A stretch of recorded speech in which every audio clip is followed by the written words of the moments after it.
ಕುಂದಾಪುರ ಪಟ್ಟಣದಲ್ಲಿ ನೂತನವಾಗಿ ನಿರ್ಮಾಣಗೊಂಡಿರುವ ಕನ್ನಡ ಸಾಹಿತ್ಯ ಭವನವನ್ನು ಮಾಜಿ ಸಂಸದ ಸಿ.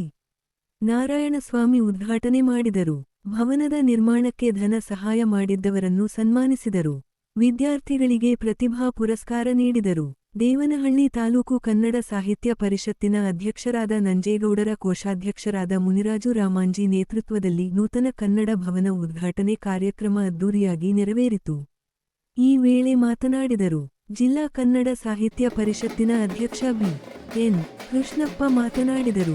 ಜಿಲ್ಲಾ ಪಂಚಾಯಿತಿ ಮಾಜಿ ಸದಸ್ಯ ಬಿ. ರಾಜಣ್ಣ ಮಾತನಾಡಿ 25 ಕೋಟಿ ವೆಚ್ಚದಲ್ಲಿ ದೇವನಹಳ್ಳಿಯಲ್ಲಿ ಜಿಲ್ಲಾ ಸಾಹಿತ್ಯ ಭವನವನ್ನು ನಿರ್ಮಾಣ ಮಾಡಲು ಯೋಜನೆ ರೂಪಿಸಲಾಗಿದೆ. ರಾಜ್ಯದ ನೂತನ ಮುಖ್ಯಮಂತ್ರಿ ಡಿ. ಕೆ. ಶಿವಕುಮಾರ್ ಅವರು ಜಾರಿಗೆ ತಂದಿರುವ ಯೋಜನೆಗಳನ್ನು ಸದುಪಯೋಗ ಮಾಡಿಕೊಳ್ಳಬೇಕು ಎಂದರು. ಜಿಲ್ಲಾ ಕಸಾಪ ಮಾಜಿ ಅಧ್ಯಕ್ಷ ಚಿ. ಮ. ಸುಧಾಕರ್, ತಾಲೂಕು ಅಧ್ಯಕ್ಷ R. K. Nanjegowda, A. C. Manjunath, ಜಿಲ್ಲಾ ಪತ್ರಕರ್ತರ ಸಂಘದ ಅಧ್ಯಕ್ಷ ಎಚ್. ಶ್ರೀನಿವಾಸ್, ಜೊನ್ನಹಳ್ಳಿ ರಾಮಾಂಜಿನಪ್ಪ, ಅಪ್ಪಯ್ಯಣ್ಣ, ಕೋಶಾಧ್ಯಕ್ಷ ಮುನಿರಾಜು, ಕಲಾವಿದರಾದ ಮೋಹನ್, ಬಲಮುರಿ ಶ್ರೀನಿವಾಸ್, ದೊಡ್ಡಬಳ್ಳಾಪುರ ದಾಸಪ್ಪ, ಅಧ್ಯಕ್ಷ ಗೋವಿಂದರಾಜು, ಚಂದ್ರಶೇಖರ್ ಹಡಪದ್, ಕೆಂಪೇಗೌಡ, ಪುರುಷೋತ್ತಮಗೌಡ, ನೆಲಮಂಗಲದ ಚೌಡಯ್ಯ, ಹೊಸಕೋಟೆ ತಾಲೂಕು ಅಧ್ಯಕ್ಷ ರಮೇಶ್, ರಾಮು, ನೆಲಮಂಗಲ ತಾಲೂಕು ಅಧ್ಯಕ್ಷ ಸದಾನಂದ ಆರಾಧ್ಯ, ಶರಣಯ್ಯ ಹಿರೇಮಠ್, ಟೌನ್ ಅಧ್ಯಕ್ಷ ಕನಕರಾಜು, ತಾಲೂಕು ಕಾರ್ಯದರ್ಶಿ ಪರಮೇಶ್, ಹೋಬಳಿ ಅಧ್ಯಕ್ಷ ಮಹೇಶ್, ಗೋವಿಂದರಾಜು ಸೇರಿದಂತೆ ಪದಾಧಿಕಾರಿಗಳು ಹಾಜರಿದ್ದರು.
ಮಾಡಿದಂತಹ ಶ್ರೀ ನಾಲ್ವಡಿ ಕೃಷ್ಣರಾಜ ಒಡೆಯರ ಜಯಂತಿಯ ಶುಭಾಶಯಗಳನ್ನು ತಿಳಿಸುತ್ತಾ ತಮ್ಮೆಲ್ಲರಿಗೂ ಸಹ ವೇದಿಕೆ ಮೇಲಿದ್ದ ಗಣ್ಯರಿಗೆ ತಮ್ಮೆಲ್ಲರಿಗೂ ಸಹ ಈ ಬೆಳಗಿನ ಗೌರವಪೂರ್ವಕವಾಗಿರ್ತಕ್ಕಂಥ ಶುಭ ನಮಸ್ಕಾರಗಳು.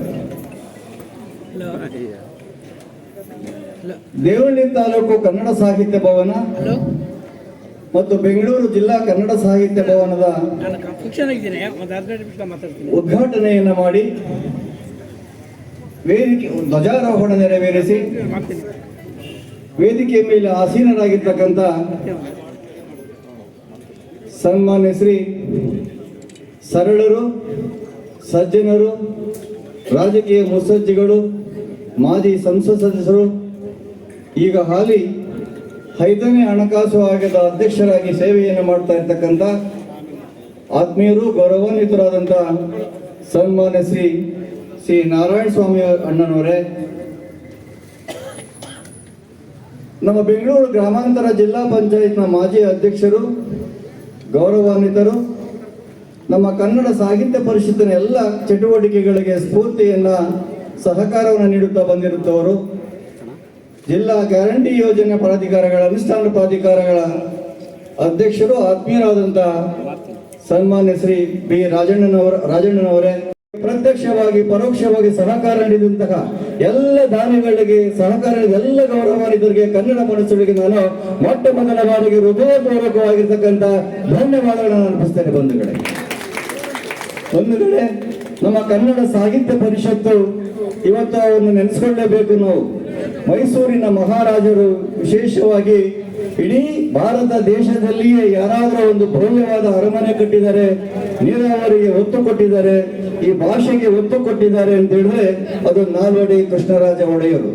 ನಮ್ಮ ಭಾಷೆಯ ಸಾಹಿತ್ಯದ ಸೊಗಡನ್ನ ಕಂಡು ನಮ್ಮ ಭಾಷೆ, ನಮ್ಮ ಹೆಮ್ಮೆ, ನಮ್ಮ ನಾಡು, ನಮ್ಮ ಹೆಮ್ಮೆ ಎಂಬ ಅಭಿಮಾನದಿಂದ ದೂರದೃಷ್ಟಿಯನ್ನ ಇಟ್ಕೊಂಡು ಸಾಹಿತ್ಯದಿಂದ ಬದುಕು, ಸಾಹಿತ್ಯದಿಂದ ವ್ಯಕ್ತಿತ್ವ, ಈ ಸಾಹಿತ್ಯದ ನದಿ ನಿರಂತರವಾಗಿ ಹರಿಯಬೇಕು ಎಂಬ ಉದ್ದೇಶದಿಂದ 1915 ಮೇ 5ರಂದು ಕನ್ನಡ ಸಾಹಿತ್ಯ ಪರಿಷತ್ತನ್ನ ಸರ್ಕಾರದ ಪ್ರಾತಿನಿಧಿಕ ಸಂಸ್ಥೆಯಾಗಿ ಸ್ಥಾಪಿಸಲಾಯಿತು. ಅಂದಿನಿಂದ ಇಂದಿನವರೆಗೂ ಸಹ ಅನೇಕ ಮಹನೀಯರ ಅಧ್ಯಕ್ಷರಾಗಿ ಈ ಸಮ್ಮೇಳನವನ್ನು ನಡೆಸಿಕೊಂಡು ಬರ್ತಾ ಇದ್ದಾರೆ. ವಿಶೇಷವಾಗಿ ಆಶಯ ಉದ್ದೇಶಗಳು ಅಂತ ಹೇಳಿದ್ರೆ ಅಖಿಲ ಭಾರತ ಕನ್ನಡ ಸಾಹಿತ್ಯ ಸಮ್ಮೇಳನಗಳನ್ನು ಮಾಡುವುದು, ದತ್ತಿ ಕಾರ್ಯಕ್ರಮವನ್ನು ಮಾಡುವುದು, ಪುಸ್ತಕಗಳನ್ನು ಪ್ರಕಟಣೆ ಮಾಡುವುದು, ನಿಘಂಟುಗಳನ್ನು ಪ್ರಕಟಣೆ ಮಾಡುವುದು, ಕವಿಗೋಷ್ಠಿ ವಿಚಾರಗೋಷ್ಠಿಯನ್ನು ಏರ್ಪಡಿಸುವುದರ ಮೂಲಕ ರಾಜ್ಯದಾದ್ಯಂತ ದೇಶ ವಿದೇಶಗಳಲ್ಲಿ ಕನ್ನಡದ ಕಂಪನ್ನು ಪಸರಿಸುವ ಕಾರ್ಯವನ್ನ ಕನ್ನಡ ಸಾಹಿತ್ಯ ಪರಿಷತ್ತು ಮಾಡುತ್ತಾ ಬರುತ್ತಿದೆ. ಈ ಹಿನ್ನೆಲೆಯಲ್ಲಿ ನಮ್ಮ ಬೆಂಗಳೂರು ಗ್ರಾಮಾಂತರ ಜಿಲ್ಲೆಯೂ ಸಹ ತನ್ನದೇ ಆಗಿರ್ತಕ್ಕಂಥ ಚಟುವಟಿಕೆಗಳನ್ನು ಹಮ್ಮಿಕೊಂಡು ಮುಂಚೂಣಿಯಲ್ಲಿರ್ತಕ್ಕಂಥದ್ದನ್ನ ನಾವುಗಳೆಲ್ಲರೂ ಸಹ ನೋಡಿದ್ದೇವೆ. ನಿಜಕ್ಕೂ ಸಹ ನಮ್ಮ ಜಿಲ್ಲೆ ಬೆಂಗಳೂರು ಗ್ರಾಮಾಂತರ ಜಿಲ್ಲೆ ಎಂದು ಅಸ್ತಿತ್ವಕ್ಕೆ ಬಂದ ಮೇಲೆ ಈ ಜಿಲ್ಲೆಯ ಸಾರಥ್ಯವನ್ನು ವಹಿಸಿದಂತವರು ಹುಲಿಕಲ್ ನಟರಾಜ್ ಅವರು, ಅದರ ನಂತರ ನಮ್ಮ ಸೀಮಾ ಸುಧಾಕರ್ ಸರ್, ಮೊದಲು ಸೀಮಾ ಸುಧಾಕರ್ ಸರ್ ಅವರು, ಮತ್ತೆ ಹುಲಿಕಲ್ ನಟರಾಜರು, ಮತ್ತೆ ಸೀಮಾ ಸುಧಾಕರ್ ಸರ್ ಅವರು ಸಹ ತಮ್ಮ ಸಾರಥ್ಯವನ್ನು ವಹಿಸಿಕೊಂಡು ಇಡೀ ಜಿಲ್ಲೆಯಾದ್ಯಂತ ಕನ್ನಡದ ಕಂಪನ್ನು ಪಸರಿಸಿಕೆ ಪ್ರಯತ್ನ ಪಟ್ಟಂತವರು. ಇಂದು ಅವರ ಪ್ರಯತ್ನ ಪಟ್ಟಿದ್ದರ ಫಲವಾಗಿ ಈ ಭವನ ನಿರ್ಮಾಣ ಆಗ್ಬೇಕಾದ್ರೆ ವಿಶೇಷವಾಗಿ ಈ ಗ್ರಾಮದ ವಿಜಯಪುರ ಪಟ್ಟಣದ ಚಿಕ್ಕರುದ್ರಪ್ಪನವರು, ಕಾಲಕ್ಕವರನ್ನ, CN ಬಸವರಾಜ್ ಅವರನ್ನ, CM ವೀರಣ್ಣನ, ವಿಶೇಷವಾಗಿ ರಾಜಗೋಪಾಲ್ ಹಾರೋಳಿ ರಾಜಗೋಪಾಲ್ ನಾವು ಈ ಸಂದರ್ಭದಲ್ಲಿ ನೆನೆಸ್ಕೊಳ್ಬೇಕಾಗುತ್ತೆ.